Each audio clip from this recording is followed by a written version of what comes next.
Position 7 was able to make his way up to second, where he will now start on the grid.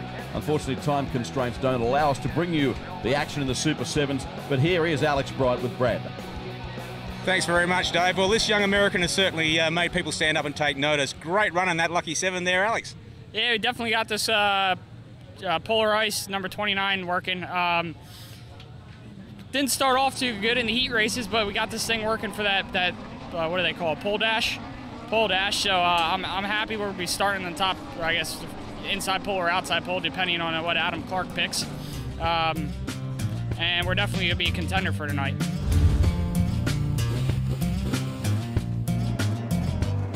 After a career that spans 30 years, Neville Lance is still a competitive Speedcar driver at an age that many would consider retirement.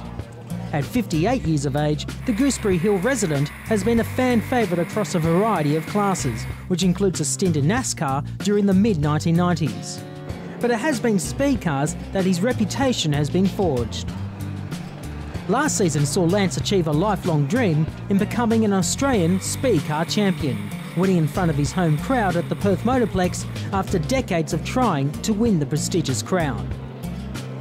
Despite a long career, Lance still derives a great deal of joy from racing speed cars, and whilst he does confess he never expected his career to last as long as it has, the thought of retirement has crossed his mind. No, I don't think so. I mean, obviously, I must love the sport, you know, my speed cars, otherwise to stay around for 30 odd years, I mean, that's a statement in itself, you know. I just love the speed cars, and I still love them now, and obviously I don't really want to give up, but I mean, maybe I'll have to think about it in the future. We'll just see how this season runs out. Before entering speed car racing, Lance started his career in off-road vehicles. However, his speedway roots were planted when he went to the Claremont Speedway as a kid.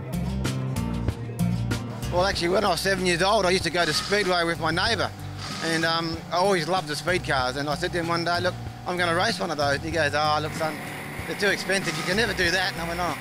Never really thought about it, and then the opportunity came up about 1982, and I've been there ever since. But you haven't just started in speed cars, you've dabbled in other things. Of course, you did try some sprint car racing, and also NASCAR. I mean, they were two different forms altogether compared to a midget. Yeah, look, I mean, we had the opportunity to either go sprint car racing or NASCAR, and NASCAR came to Australia, and back then we thought that'd be the way to go. Well, I think we did about 10 years, and of course then Bob Jane closed the circuit up, and we then took all the cars back to the States and had, I think, 3 meetings over there on the West Coast, and then we sold the whole outfit over there.